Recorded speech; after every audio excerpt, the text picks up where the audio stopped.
morning, dear students. In the previous class, we have discussed about the energy level diagram of hydrogen atom, in which we are discussing the ionization, excitation, ionization energy, excitation energy, ionization potential, and excitation potential. Those are all the concepts are discussed in the previous class. In this class, we are discussing the relation between de Broglie explanation and Bohr's quantization rule. Dear students, in the previous classes, we are well known about the Bohr's quantization rule. So here, Bohr's quantization rule explains the relation between orbital angular momentum and principal quantum number. That is here, N is nothing but a orbital angular momentum, that is equal to mvr, that is equal to nh divided by 2 pi.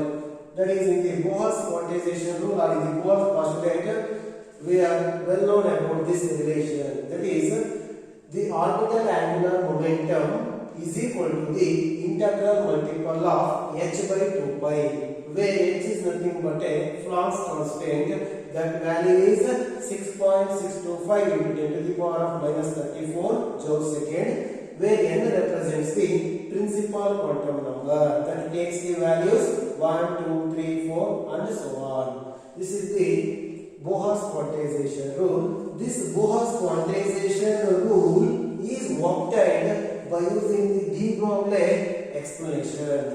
We know that in the previous chapter, that is the dual nature of radiation. According to de Broglie hypothesis, any material particle is also exhibits the wave nature under certain conditions. That means in the de Broglie hypothesis, we have discussed that a moving material particle under certain condition, it behaves like a wave. Andre material particle ಕೂಡ wave nature ಇರುತ್ತೆ ಅಂತ de Broglie explanations ಅನ್ನು study ಮಾಡಿದ್ದೀರಾ. ಅಲ್ಲಿ dual nature of matter ಅಂತ ಓದಿದ್ದೀರಾ. ಹಂಗೆ light ಗೆ two nature's ಇರುತ್ತೆ ಅಂತ ನಿಮಗೆ ಆಲ್ರೆಡಿ ಗೊತ್ತಿರುತ್ತೆ. ಹೈಸ್ಕೂಲ್ ಅಲ್ಲಿ ನೀವು ಓದಿರ್ತೀರಾ. Light is a wave and also it is a particle. Dual nature ಇರುತ್ತೆ ಲೈಟ್ ಗೆ. ಅದೇ ತರ ಮಟೀರಿಯಲ್ ಪಾರ್ಟಿಕಲ್ ಎಕ್ಸಾಂಪಲ್ ಎಲೆಕ್ಟ್ರಾನ್ ತಗೊಂಡು, electron is a particle, it also exhibits the wave nature ಅಂತ ನೀವು ಎಕ್ಸ್ಪ್ಲನೇಷನ್ಸ್ ಅಲ್ಲಿ ಅಂದ್ರೆ ಡಿ ಬ್ರಾಗ್ಲಿ ಹೈಪರ್ ಎಕ್ಸ್ಪ್ಲನೇಷನ್ಸ್ ಅಲ್ಲಿ ನೀವು ಓದಿರ್ತೀರಾ. ಅದನ್ನ ನಾವು ಕಾನ್ಸೆಪ್ಟ್ ಆಗಿ ಇಟ್ಕೊಂಡು ಯಾವ್ದನ್ನ material particle also behaves like A wave ಅನ್ನೋದನ್ನ ಕಾನ್ಸೆಪ್ಟ್ ನಾವು ಬೇಸಿಸ್ ಮೇಲೆ ಇಟ್ಕೊಂಡು Bohr's quantization rule ಅಂದ್ರೆ ಯಾವುದು mvr is equal to nh by 2 pi ನಾವು ಡಿರೈವ್ ಮಾಡ್ತಾರೆ. ಕ್ವೆಶ್ಚನ್ಸ್ ಯಾವ ತರ ಕೇಳಬಹುದು ನಿಮಗೆ ನೋಡ್ಕೊಳ್ಳಿ. ಈ ಹೆಡಿಂಗ್ ಈ ತರ ಕ್ವೆಶ್ಚನ್ಸ್ ಇರಬಹುದು. 2 or 3 ಮಾರ್ಕ್ಸ್ ಕೇಳೋ ಚಾನ್ಸಸ್ ಇದೆ. de Broglie ಎಕ್ಸ್ಪ್ಲನೇಷನ್ಸ್ ಯೂಸ್ ಮಾಡಿಕೊಂಡು ನೀವು Bohr's quantization rule ನ ಪ್ರೂವ್ ಮಾಡ್ತೀರಾ ಅಂದ್ರೆ mvr is equal to nh by 2 pi ನ ಪ್ರೂವ್ ಮಾಡ್ತೀರಾ. ಇಲ್ಲ ಅಂದ್ರೆ mvr you show that mvr is equal to nh by 2 pi from de Broglie explanations ಅಂತಲೂ ಕ್ವೆಶ್ಚನ್ ಕೇಳಬಹುದು. ನೋಡ್ಕೊಳ್ಳಿ, ರಿಲೇಟೆಡ್ ಇದೆ ಕ್ವೆಶ್ಚನ್, ಕನ್ಫ್ಯೂಸ್ ಆಗುವಂತದ್ದು ಏನಿಲ್ಲ. ನೀವು ಫಸ್ಟ್ ಕ್ವೆಶ್ಚನ್ ಅರ್ಥ ಮಾಡ್ಕೋಬೇಕು. ಏನ್ ಲಿಂಕ್ ಕೊಡ್ತಾ ಇದೆ ಅಂದ್ರೆ de Broglie ಎಕ್ಸ್ಪ್ಲನೇಷನ್ ಇಟ್ಕೊಂಡು ನೀವು Bohr's quantization rule ಅಂದ್ರೆ mvr is equal to nh by 2 pi ನ ಪ್ರೂವ್ ಮಾಡಿ ಅಂತ ಕೇಳ್ತಾ ಇದ್ದಾರೆ. ಅಷ್ಟೇ, ಬಹಳ ಈಸಿ ಇರುತ್ತೆ. 2 or 3 ಮಾರ್ಕ್ಸ್ ಅಂತ ಹೇಳಿದೀನಿ. ಎಕ್ಸ್ಪ್ಲೈನ್ ಮಾಡ್ತಾ ಹೋಗ್ತೀನಿ, ನಿಮ್ಗೆ ಅರ್ಥ ಆಗೋ ಚಾನ್ಸಸ್ ಇದೆ. ಈಸಿ ಇದೆ ಈ ಕಾನ್ಸೆಪ್ಟ್ ಅಲ್ಲೇ ಕಂಪ್ಲೀಟ್ ಚಾಪ್ಟರ್ ಮುಗಿಯುತ್ತೆ. ನೆಕ್ಸ್ಟ್ ಸಿಂಪಲ್ ಪ್ರಾಬ್ಲಮ್ಸ್ ಎಷ್ಟಾಗುತ್ತೆ ಅಷ್ಟು ಸಾಲ್ವ್ ಮಾಡ್ತೀನಿ ಕ್ಲಾಸ್ ಅಲ್ಲಿ. ಕ್ಲಿಯರ್ ಆಯ್ತಲ್ವಾ? ಫಸ್ಟ್ ಎಲ್ಲರೂ ಬರ್ಕೊಳ್ಳಿ ಇದನ್ನ. de Broglie explanation of Bohr's quantization rule or show that mvr is equal to nh by 2 pi from de Broglie explanation. ಬೇಗ ಬರ್ಕೊಳ್ಳಿ ಹೇಗಿನ.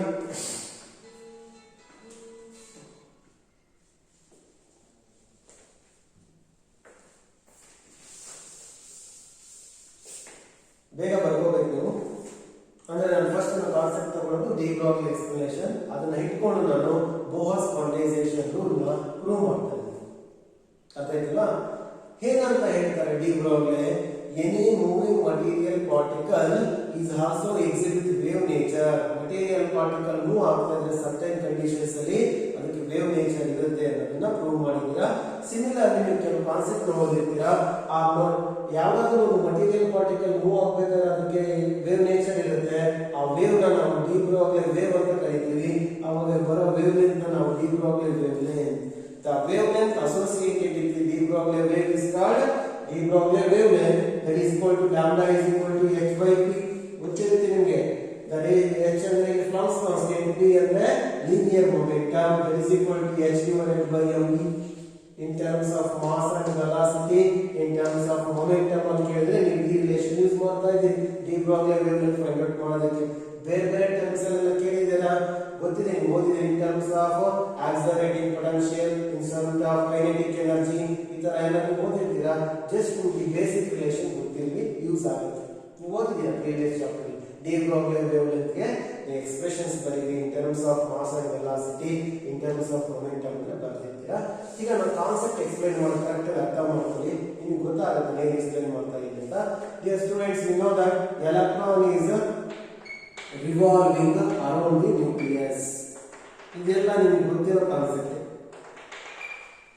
ಎಲೆಕ್ಟ್ರಾನ್ ಇದೆ, ಇದು nucleus, around the nucleus electron revolve ಆಗ್ತದೆ. ಎಲೆಕ್ಟ್ರಾನ್ ಅನ್ನೋದೇನು ಪಾರ್ಟಿಕಲ್.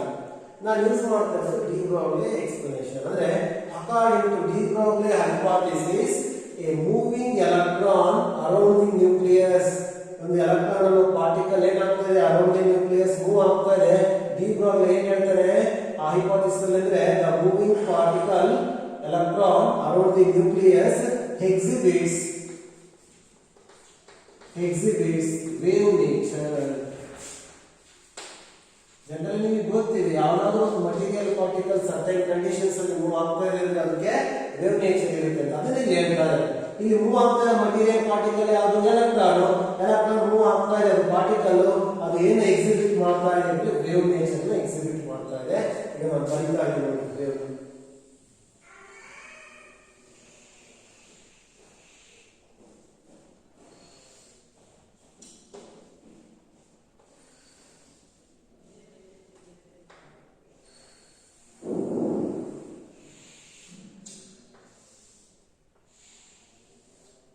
ಫಸ್ಟ್ ನೀವು ಅರ್ಥ ಮಾಡ್ಕೊಳ್ಳಿ, draw ಮಾಡ್ಕೊಳ್ಳಿ. ಎಲೆಕ್ಟ್ರಾನ್ ಮೂವ್ ಆಗ್ತಾ ಇದೆ ಅರೌಂಡ್ ದಿ ನ್ಯೂಕ್ಲಿಯಸ್, ಆ ಪಾರ್ಟಿಕಲ್ ಗೆ ಯಾವ ನೇಚರ್ ಬರ್ತಾ ಇದೆ ಈಗ ವೇವ್ ನೇಚರ್. ವೇವ್ ಎಲ್ಲಿ ಇರುತ್ತೆ ಅಲ್ಲಿ ವೇವ್ ಲೆಂತ್ ಇರುತ್ತೆ. ಫಾರ್ ಎಕ್ಸಾಂಪಲ್ ನಾನು ರೆಪ್ರೆಸೆಂಟ್ ಮಾಡ್ಕೊಳ್ತಾ ಇದ್ದೀನಿ, ಇಲ್ಲಿ ಒಂದು ಕ್ರಸ್ಟ್ ನ ತಗೊಳ್ತಾ ಇದ್ದೀನಿ, ಒಂದು ವೇವ್ ನೋಡ್ತಾ ಇದ್ದೀನಿ, ಅದರ ಮತ್ತೆ ಕ್ರಸ್ಟ್ ಇಲ್ಲಿ ಸಿಗುತ್ತೆ. You know that the wavelength, the length between the crust to crust or trough to trough is nothing but a wavelength. ಒಂದೇ ಒಂದು ವೇವ್ ತಗೊಂಡಿದ್ದೀನಿ, ಫಸ್ಟ್ ಬರೆದ ವೇವ್, ಅದರ ಕ್ರಸ್ಟ್ ಇಂದ ಕ್ರಸ್ಟ್ ಇರೋದು ಒಂದು ವೇವ್ ಲೆಂತ್ ಅಂತ ತಗೊಳ್ತಾರೆ. ಇಲ್ಲಿ ವೇವ್ ಇರುತ್ತೆ, ಅಲ್ಲಿ ವೇವ್ ಲೆಂತ್ ಇದ್ದೇ ಇರುತ್ತೆ, ಅದನ್ನ ಇಲ್ಲಿ ಹೇಳ್ತಾ ಇದ್ದಾರೆ. ಅಷ್ಟು ಕ್ಲಿಯರ್ ಆಗ್ತದೆ ಎಲ್ಲರಿಗೂ? According to de Broglie hypothesis, an electron revolving around the nucleus exhibits the wave nature. ಅರ್ಥಾಯ್ತಲ್ವಾ? And ಮತ್ತೆ ಹೇಳ್ತಾರೆ that wave, a wave nature ಇದೆ ಅಲ್ವಾ, that wave occupy the, a wave ಎಲ್ಲಿರುತ್ತೆ ಅಂದ್ರೆ that occupy the circumference of the circular orbit. ಏನು electron orbit ಏನಿತ್ತು ಅದನ್ನ occupy ಮಾಡ್ಕೊಳ್ತಾರೆ ವೇವ್. ಕರೆಕ್ಟ್ ಕ್ಲಿಯರ್ ಆಗಿ ಪಾಯಿಂಟ್. ರಿವಾಲ್ವ್ ಆಗ್ತಾರೆ ಎಲೆಕ್ಟ್ರಾನ್ ಗೆ ವೇವ್ ನೇಚರ್ ಇರುತ್ತೆ, ಆ ಬಂದಿರೋ ವೇವ್ ಏನ್ ಮಾಡುತ್ತೆ ಅಂದ್ರೆ ಸರ್ಕಂಫರೆನ್ಸ್ ಏನಿರುತ್ತಲ್ಲ ಆರ್ಬಿಟ್ ನ ಅದನ್ನ ಆಕ್ಯುಪೈ ಮಾಡ್ಕೊಳ್ಳುತ್ತೆ ಅಂತ ಆಕ್ಯುಪೈ ಮಾಡ್ಕೊಂಡ್ರೆ ತೋರಿಸಿ. ಅದಾಯ್ತಲ್ಲ? ನೆಕ್ಸ್ಟ್ ಇನ್ನೊಂದು ಪಾಯಿಂಟ್ ಹೇಳ್ತಾರೆ ಡಿ ಬ್ರಾಗ್ಲಿ, ಈ ಒಂದು ಸರ್ಕ್ಯುಲರ್ ಆರ್ಬಿಟ್ ನ ಸರ್ಕಂಫರೆನ್ಸ್ ಏನಿರುತ್ತಲ್ಲ ಗೊತ್ತಿದೆ ಎಷ್ಟಿದೆ ಸರ್ಕಂಫರೆನ್ಸ್ ವ್ಯಾಲ್ಯೂ? ಸರ್ಕ್ಯುಲರ್ ಆರ್ಬಿಟ್ ಅಂದ್ರೆ 2πr. The circumference of the circular orbit or electron orbit is equal to the, a circumference ಎಷ್ಟಿರುತ್ತೆ ಅಂದ್ರೆ that is equal to the integral multiple of the lambda, where n is equal to 1 2 3 so on. Correct ಅರ್ಥ ಮಾಡ್ಕೊಳ್ಳಿ. ಇಲ್ಲಿ electron ಏನು revolve ಆಗ್ತಾ ಇದೆ ಅಲ್ಲ circular orbit ಅಲ್ಲಿ, ಅದರ ಸರ್ಕಂಫರೆನ್ಸ್ ಎಷ್ಟಿರುತ್ತೆ ಅಂದ್ರೆ ಆ integral multiple of lambda. Example ಕೊಡ್ತೀನಿ ನೋಡಿ. ಇಲ್ಲ ಎಲೆಕ್ಟ್ರಾನ್ ಫಸ್ಟ್ ನೇ ಆರ್ಬಿಟ್ ಅಲ್ಲಿ ರಿವಾಲ್ವ್ ಆಗ್ತಾ ಇದೆ ಅಂದ್ರೆ ಈ ಲ್ಯಾಂಬ್ಡಾ ಎಷ್ಟಿರುತ್ತೆ ಅಂದ್ರೆ 1 ಲ್ಯಾಂಬ್ಡಾ ಸಿಗುತ್ತೆ. The circumference is equal to the 2πr is equal to 1 lambda. ಅಂದ್ರೆ ಇಂಥ ವೇವ್ ಒಂದೇ ಒಂದಿದೆ. ಎಕ್ಸಾಂಪಲ್ ನಮ್ಮ ಡಯಾಗ್ರಾಮ್ ಅಲ್ಲಿ ಎಷ್ಟಿದೆ? 1 2 3 4 ಇದೆ. 4 ಇದೆ ಅಂದ್ರೆ ಅರ್ಥ ಏನು ಗೊತ್ತಾ? ನಾನು ಬರೆದಿರೋದು 4th orbit. Example 4th orbit ಅಲ್ಲಿ ಎಲೆಕ್ಟ್ರಾನ್ ರಿವಾಲ್ವ್ ಆಗ್ತಿದ್ರೆ ಈ ತರ ನಾವು ವೇವ್ ನ ರೆಪ್ರೆಸೆಂಟ್ ಮಾಡ್ತೀವಿ. ಯಾವುದೋ ಒಂದು ಆರ್ಬಿಟಲ್ ತೋರಿಸ್ತೀನಿ, ಬಟ್ ಆಕ್ಚುಲಿ ನೀವು ಕಂಪೇರ್ ಮಾಡ್ಕೊಂಡ್ರೆ 4 ಲ್ಯಾಂಬ್ಡಾಸ್ ಬರುತ್ತಿದೆ. 4 ಲ್ಯಾಂಬ್ಡಾಸ್ ಬಂದ್ರೆ ಎಲ್ಲಿ ಎಲೆಕ್ಟ್ರಾನ್ ಇದೆ 4th ಆರ್ಬಿಟ್ ಅಲ್ಲಿ, ಅದನ್ನ ನಾವು ಉಲ್ಟಾ ಹೇಳ್ತೇವೆ. ಏನಂತ? if the electron revolving in the 4th orbit, what is the circumference? ಏನ್ ಮಾಡ್ತೀವಿ? circumference 2 pi r is equal to 4 lambda. If the electron revolving in the second orbit, then 2 pi r is equal to 2 lambda. ಅಂದಾಗಿ ನೀವು electron ಯಾವ orbital ಇರುತ್ತೋ ಅವಾಗ circumference calculate ಮಾಡಿ ಅಂತ generally ಇದನ್ನು ತಗೊಳ್ತೀವಿ. Circumference is equal to n lambda. First orbit 1 lambda, second orbit 2 lambda, third orbit 3 lambda substitute ಮಾಡಿ ಇದನ್ನ ಡಿ ಬ್ರಾಗ್ಲಿ ಹೇಳಿದ್ರು. ಎಲೆಕ್ಟ್ರಾನ್ ರಿವಾಲ್ವ್ ಆಗ್ತಾ ಇದ್ರೆ ಅದಕ್ಕೆ ವೇವ್ ನೇಚರ್ ಬರುತ್ತೆ ಅಂತ ಹೇಳಿದ್ರು. ಮತ್ತೆ ಆ ವೇವ್ ಏನಾಗಿರುತ್ತೆ, ಆ ಸರ್ಕಂಫರೆನ್ಸ್ ನ ಆಕ್ಯುಪೈ ಮಾಡ್ಕೊಂಡಿರುತ್ತೆ ಅಂತ ಹೇಳಿದ್ರು. ಫೈನಲ್ ಏನ್ ಹೇಳ್ತಾರೆ, ಸರ್ಕಂಫರೆನ್ಸ್ ಏನಿರುತ್ತಲ್ವಾ ಆ ಸರ್ಕ್ಯುಲರ್ ಆರ್ಬಿಟ್ ಇದ್ದು ಅದೆಷ್ಟಾಗಿರುತ್ತೆ, ಇಂಟೆಗ್ರಲ್ ಮಲ್ಟಿಪಲ್ ಆಫ್ ಲ್ಯಾಂಬ್ಡಾ. ಅಂದ್ರೆ ಫಸ್ಟ್ ಆರ್ಬಿಟ್ ಅಲ್ಲಿ, ಸೆಕೆಂಡ್ ಆರ್ಬಿಟ್ ಅಲ್ಲಿ, ಥರ್ಡ್ ಆರ್ಬಿಟ್ ಅಲ್ಲಿ ಯಾವ ಆರ್ಬಿಟ್ ಅಲ್ಲಿ ಇರುತ್ತೋ ಆ ಆರ್ಬಿಟ್ ನಂಬರ್ ನ ವೇವ್ ಲೆಂತ್ ಜೊತೆ ಮಲ್ಟಿಪ್ಲೈ ಮಾಡಬೇಕು. ಅಂದ್ರೆ ಅರ್ಥ ಏನು, ಫಸ್ಟ್ ಆರ್ಬಿಟ್ ಅಲ್ಲಿ ಇದ್ದಾಗ ಸರ್ಕಂಫರೆನ್ಸ್ ಎಷ್ಟಿರುತ್ತೆ, ಸೆಕೆಂಡ್ ಆರ್ಬಿಟ್ ಅಷ್ಟೇ ಇರಲಿಲ್ಲ, ಜಾಸ್ತಿ ಆಗುತ್ತೆ. ನಿಮಗೆ ಗೊತ್ತಿದೆ ಇಲ್ಲಿದೆ ಆರ್ಬಿಟ್, ಅದ್ರ ಸರ್ಕಂಫರೆನ್ಸ್ ಕಡಿಮೆ ಇರುತ್ತೆ. ನೆಕ್ಸ್ಟ್ ಇನ್ನೂ ಜಾಸ್ತಿ ಆಗುತ್ತೆ, ಇನ್ನೂ ಜಾಸ್ತಿ ಆಗುತ್ತೆ. ಎಷ್ಟು ಜಾಸ್ತಿ ಆಗುತ್ತೆ ಅಂದ್ರೆ multiplied by the integral multiple of lambdas. ಅರ್ಥ ಆಗ್ತಿಲ್ಲ? ಈಗ ನಾವು ಡಿರೈವ್ ಮಾಡೋದು ಈಸಿ ಆಗುತ್ತೆ. 2 pi r is equal to n lambda, but you know that according to de Broglie wavelength, what is the lambda? Lambda is equal to h by p r, h by mv. ಅಂದ್ರೆ ನಮಗೆ ಬೇಕಾಗಿರೋ value substitute ಮಾಡ್ಕೊಂತ ಇದ್ದೀನಿ ನಾನು. lambda is nothing but ಏನು substitute ಮಾಡ್ಬೋದು ನಾನು, mv. lambda is equal to h by mv. ಸರಿನಾ? ಈಗ ನೋಡ್ಕೊಳ್ಳಿ, ಕ್ರಾಸ್ ಮಲ್ಟಿಪ್ಲೈ ಮಾಡ್ತೀನಿ ನಾನು. mvr mvr 2 pi cross multiply ಮಾಡಿದ್ರೆ nh by 2 pi. ಇಲ್ಲಿಗೆ ನಾವು ಪ್ರೂವ್ ಮಾಡೋಣ.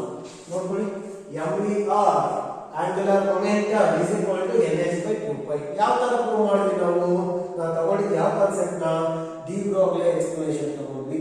ಡಿ ಬ್ರಾಗ್ಲಿ ಎಕ್ಸ್ಪ್ಲನೇಷನ್ 3 ಪಾಯಿಂಟ್ಸ್ ಅಲ್ಲಿ ಅಪ್ಲೈ ಮಾಡ್ಕೊಂತಾ ಇದೀನಿ. ಏನೇನು ಅಂತ ಇನ್ನೊಂದ್ಸತಿ ರಿಪೀಟ್ ಮಾಡ್ತೀನಿ ಮತ್ತೆ ಡಿಕ್ಟೇಟ್ ಮಾಡ್ತೀನಿ. ನೋಡ್ಕೊಳ್ಳಿ, ಇಂಪಾರ್ಟೆಂಟ್ ಆಗುತ್ತೆ ಇದು. According to de Broglie hypothesis, electron revolving around the nucleus exhibits the wave nature. Wave nature exhibit ಮಾಡುತ್ತೆ ಅಂತ ಹೇಳ್ತಾರೆ.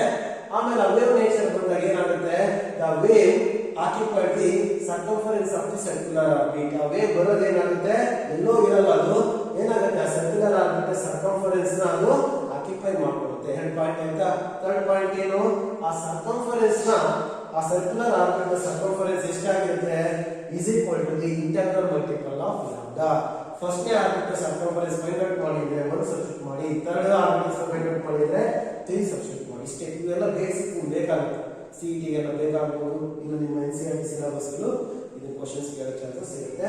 ಅಲ್ಲಿಗೆ ನಾನು ಪ್ರೂವ್ ಮಾಡಬೇಕಾಗಿರೋದನ್ನ ಪ್ರೂವ್ ಮಾಡಿ 1 or 2 ಸ್ಟೆಪ್ಸ್ ಅರ್ಥ ಆದ್ರೆ ಸಾಕು, ಕ್ಲಿಯರ್ ಇದೆ. ಈ ಎಕ್ಸ್ಪ್ಲನೇಷನ್ಸ್ ಅಲ್ಲಿ ಲ್ಯಾಂಬ್ಡಾ ವ್ಯಾಲ್ಯೂ ಅಂದ್ರೆ de Broglie wavelength value that is equal to h by mv. ಗೊತ್ತಿದೆ ನಿಮಗೆ ಪ್ರೀವಿಯಸ್ ಚಾಪ್ಟರ್ಸ್ ಅಲ್ಲಿ. ಸಬ್ಸ್ಟಿಟ್ಯೂಟ್ ಮಾಡಿ ಕ್ರಾಸ್ ಮಲ್ಟಿಪ್ಲೈ ಮಾಡ್ಕೊಳ್ಳಿ, we get the orbital angular momentum mvr is equal to nh by 2 pi. ಅಲ್ಲಿಗೆ ನಮಗೆ ಬೋಹರ್ಸ್ quantisation rule ಏನಿದೆ ಅಲ್ವಾ ಅದನ್ನ ನಾವು ಪ್ರೂವ್ ಮಾಡ್ಕೊಂಡ್ವಿ by using the D Broglie hypothesis. Clear ಆಯ್ತಾ? ಇದು ಫೈನಲ್ ಕಾನ್ಸೆಪ್ಟ್ ಚಾಪ್ಟರ್ ಅಲ್ಲಿ. ನೀವೆಲ್ಲ ಹೆಡಿಂಗ್ ಬರ್ಕೊಂಡಿದ್ದೀರಂದ್ರೆ ನಾನು ಒನ್ಸ್ ಅಗೇನ್ ಎಕ್ಸ್ಪ್ಲೈನ್ ಮಾಡ್ತಾ ಬಳಸ್ತಾ ಹೋಗ್ತಾ ಡಿಕ್ಟೇಟ್ ಮಾಡ್ತಾ ಹೋಗ್ತಾ ಇರ್ತೀನಿ. ಫಾಲೋ ಮಾಡಿ ನೀವು ಇಮಿಡಿಯೇಟ್ ಬರ್ಕೊಳ್ತಾ ಇರಬೇಕು. ಹೆಡಿಂಗ್ ಬರ್ಕೊಂಡಿರಾ, ಬೇಗ ಬರ್ಕೊಳ್ಳಿ. ಯಾರು ಬರ್ಕೊಂಡಿಲ್ಲ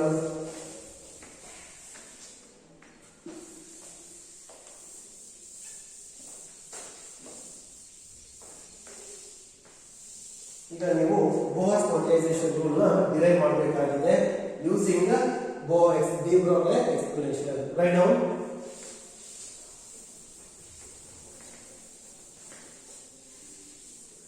Right down. According to de Broglie,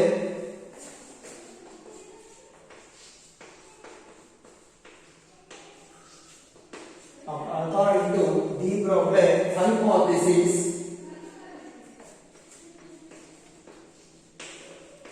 according to de Broglie hypothesis, an electron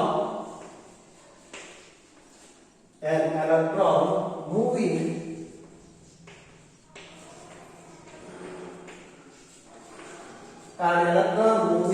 around the nucleus, an electron moving around the nucleus exhibits wave nature. Clear agreement. According to de Broglie, electron revolving around the nucleus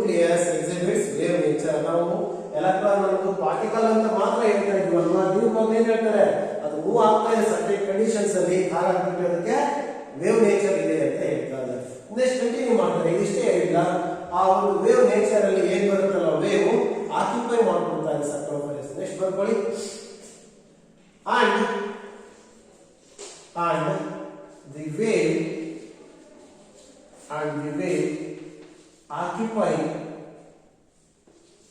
and the wave occupy the circumference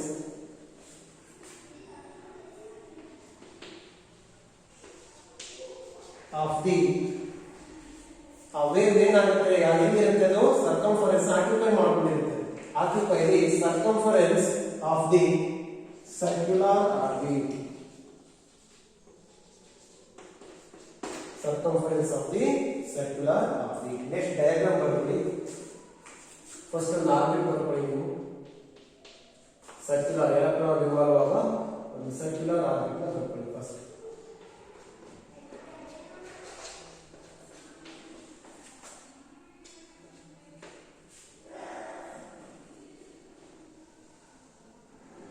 rough ಆಗಿ ಬರ್ಕೊಳ್ಳಿ, exact ಆಗಿ ಬರೀಬೇಕು ಅಂತೇನಿಲ್ಲ, ನಿಮ್ಗೆ ಅರ್ಥ ಆಗ್ಬೇಕು.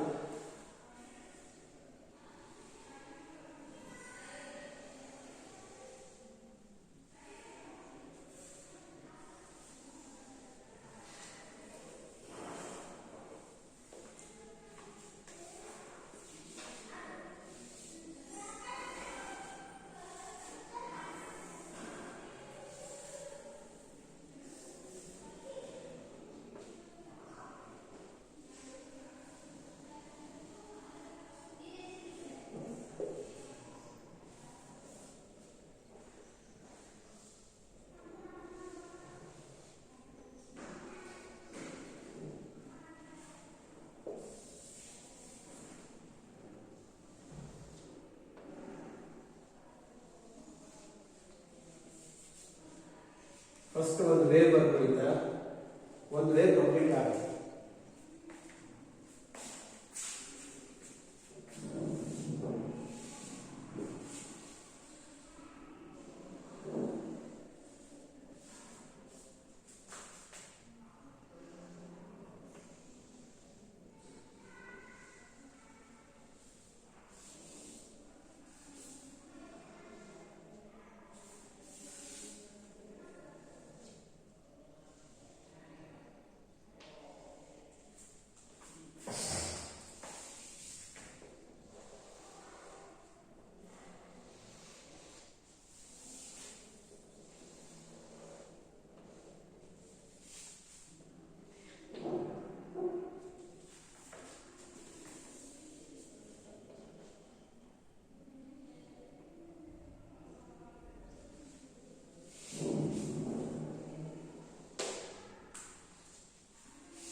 Approximate ಒಂದು wave ಬರುತ್ತೆ ಬರ್ಕೊಳ್ಳಿ ಸರ್, ಆಯ್ತಾ.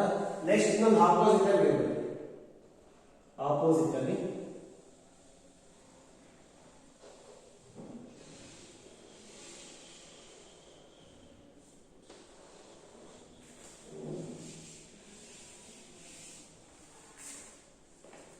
ನ್ಯೂಕ್ಲಿಯಸ್, ರೇಡಿಯಸ್, ನೆಕ್ಸ್ಟ್ ಲ್ಯಾಂಬ್ಡಾನ ರೆಪ್ರೆಸೆಂಟ್ ಮಾಡಿ. ಲ್ಯಾಂಬ್ಡಾ ನೋಡ್ಕೊಳ್ಳಿ, ಒಂದು ವೇವ್ ಯಾವ್ದು ಸೆಲೆಕ್ಟ್ ಮಾಡ್ಕೊಳ್ಳಿ. ಎಕ್ಸಾಂಪಲ್ ನಾನು ಈ ವೇವ್ ತಗೊಂತಾ ಇದ್ದೀನಿ ಅಂದ್ರೆ ಇದರ ಕ್ರಸ್ಟ್ ಇದೆ, ಇದರ ಟ್ರಫ್ ಇದೆ, ಮತ್ತೆ ಕ್ರಸ್ಟ್ ಇಲ್ಲಿ ಇದೆ, ಅದನ್ನ ಲ್ಯಾಂಬ್ಡಾ ತಗೋಬೇಕು. ಲ್ಯಾಂಬ್ಡಾ ನಮಗೆ ಗೊತ್ತಿದೆ, it is the distance between the successive crest or troughs ಅಂತ ಎಲ್ಲ ರೆಪ್ರೆಸೆಂಟ್ ಮಾಡ್ಕೋಬಹುದು. ಇದು ನ್ಯೂಕ್ಲಿಯಸ್.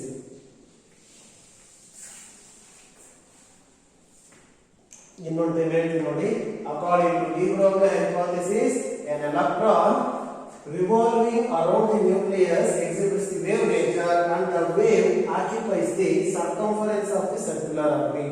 ಈ ಸರ್ಕ್ಯುಲರ್ ಆರ್ಬಿಟ್ ಏನಿದೆ ಅದರ ಸರ್ಕಂಫರೆನ್ಸ್ ಆಕ್ಯುಪೈ ಮಾಡ್ಕೊಂಡಿದೆ. ಸರಿ, ಆಕ್ಯುಪೈ ಮಾಡ್ಕೊಂಡಿದೆ ಆ ವೇವ್ ಸರ್ಕಂಫರೆನ್ಸ್ ನ. ಆ ಸರ್ಕಂಫರೆನ್ಸ್ ವ್ಯಾಲ್ಯೂ ಎಷ್ಟಿರುತ್ತೆ ಅನ್ನೋದನ್ನ ಹೇಳ್ತಾರೆ. ಎಷ್ಟಿರುತ್ತೆ ಸರ್ಕಂಫರೆನ್ಸ್? 2πr ಅಂದ್ರೆ the 2πr is equal to the integral multiple of lambda ಅಂತ ಹೇಳ್ತಾರೆ. ಅದನ್ನ ಬರ್ಬೋದು. ನೆಕ್ಸ್ಟ್ ಲೈನ್ ಡಯಾಗ್ರಾಮ್ ಕಂಪ್ಲೀಟ್ ಮಾಡ್ಕೊಳ್ಳಿ. the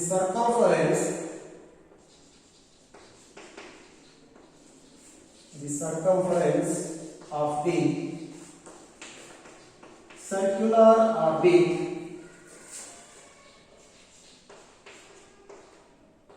is equal to the circumference of the circular orbit is equal to integral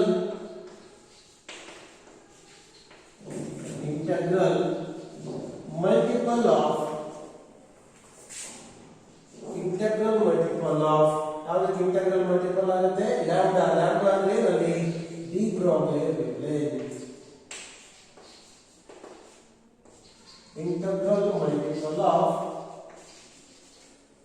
d Broglie wavelength ಆಗಿರಬೇಕಾಗಿ lambda ನೋಡಿ electron ಗೆ wave nature ಬರುತ್ತೆ ಅದು ರಿವಾಲ್ವ್ ಆಗಬೇಕಾದ್ರೆ ಅರೌಂಡ್ ದಿ ನ್ಯೂಕ್ಲಿಯಸ್ ಆ ವೇವ್ ಸರ್ಕಂಫರೆನ್ಸ್ ನ occupy ಮಾಡ್ಕೊಂಡು ಅಂತ ಹೇಳಿದೆ ಥರ್ಡ್ ಪಾಯಿಂಟ್ ಏನು ಹೇಳ್ತಾ ಇದೀನಿ ಅಂದ್ರೆ ಆ ಸರ್ಕಂಫರೆನ್ಸ್ ಎಷ್ಟಿರುತ್ತೆ ಅಂದ್ರೆ ಅದು ಇರೋ ಆರ್ಬಿಟ್ ನ ಮೇನ್ ವ್ಯಾಲ್ಯೂ ಇರುತ್ತಲ್ವಾ ವೇವ್ಲೆಂತ್ ವ್ಯಾಲ್ಯೂ ಅದು ಇಂಟೆಗ್ರಲ್ ಮಲ್ಟಿಪಲ್ ಜೊತೆ ಮಲ್ಟಿಪ್ಲೈ ಆಗುತ್ತೆ ಫಾರ್ ಎಕ್ಸಾಂಪಲ್ ಫಸ್ಟ್ ಆರ್ಬಿಟಲ್ ಇದ್ರೆ 1 ಲ್ಯಾಂಬ್ಡಾ ವ್ಯಾಲ್ಯೂ ಆಗುತ್ತೆ circumference is equal to 1 lambda third orbit ಇದ್ರೆ 3 ಲ್ಯಾಂಬ್ಡಾ ಅಂತ ಇಂಟಿಜರ್ ಅದರಲ್ಲಿ 1 2 3 ವ್ಯಾಲ್ಯೂಸ್ ಇದೆ 4 ಇದರ ಸಬ್ಸ್ಟಿಟ್ಯೂಟ್ ಮಾಡ್ತಾ ಹೋಗಬೇಕು ದಟ್ ಈಸ್ ಇಲ್ಲಿ ನೀವು ಹೇಳ್ತಾ ಇರೋದನ್ನ ಬರೀತಾ ಇರೋದು ಏನು ಹೇಳ್ತಾ ಇದ್ದೀನಿ ನಾನು ಸರ್ಕಂಫರೆನ್ಸ್ ಆಫ್ ಸರ್ಕ್ಯುಲರ್ ಆರ್ಬಿಟ್ ಗೊತ್ತಿದೆ ಸರ್ಕ್ಯುಲರ್ ಆರ್ಬಿಟ್ ಸರ್ಕಂಫರೆನ್ಸ್ ಅಂದ್ರೆ ಎಷ್ಟು 2 pi r circumference of the circular orbit is equal to the integral multiple of lambda ಅಂತ ಹೇಳ್ತಾ ಇದ್ದೀನಿ d Broglie wavelength therefore integral multiple n lambda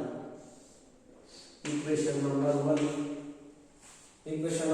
ಬಹಳ ಇಂಪಾರ್ಟೆಂಟ್ ಇದು ಈ concept ಅರ್ಥ ಆಗಬೇಕು ನಿಮಗೆ the circumference of the electron orbit or circular orbit is equal to the integral multiple of the d Broglie wavelength ಅಂತ ಹೇಳ್ತಾರೆ ಕ್ಲಿಯರ್ ಆಯ್ತಾ next ಇನ್ನೊಂದು ಇದೆ ಸಬ್ಸ್ಟಿಟ್ಯೂಟ್ ಮಾಡ್ಕೊಳ್ಳೋದನ್ನ ನೀವು ನೋಡ್ಕೊಳ್ಳಿ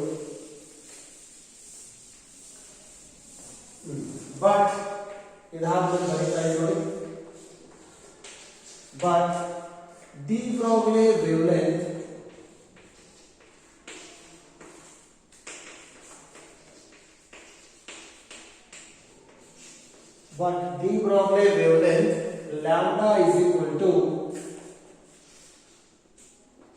lambda is equal to h divided by mv d Broglie wavelength expression ಗೊತ್ತಿದೆ ನಿಮಗೆ h by mv ಅಂದ್ರೆ mass and velocity mass of the electron and velocity of the electron ಅದು therefore from equation 1 2 pi r is equal to ನೋಡಿ lambda value substitute ಮಾಡ್ತಾ ಇದೀನಿ therefore n into h divided by mv ನಮಗೆ ಬೇಕಾಗಿರೋದು ಬೋಹರ್ಸ್ quantisation rule ಗೆ expression therefore last ನೋಡ್ಕೊಳ್ಳಿ mv ನ cross multiply ಮಾಡ್ತಾ ಇದೀನಿ ನಾನು r ಅಲ್ಲೇ ಇಲ್ಲಿ therefore mvr ಇನ್ನು ಉಳ್ಕೊಂಡಿರೋದು ಇಲ್ಲಿ 2 pi mv ಈ ಕಡೆ ಬಂದಿದೆ therefore nh divided by 2 pi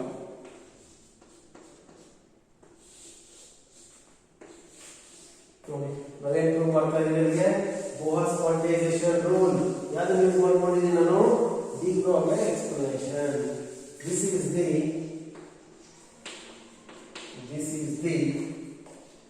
Bohr's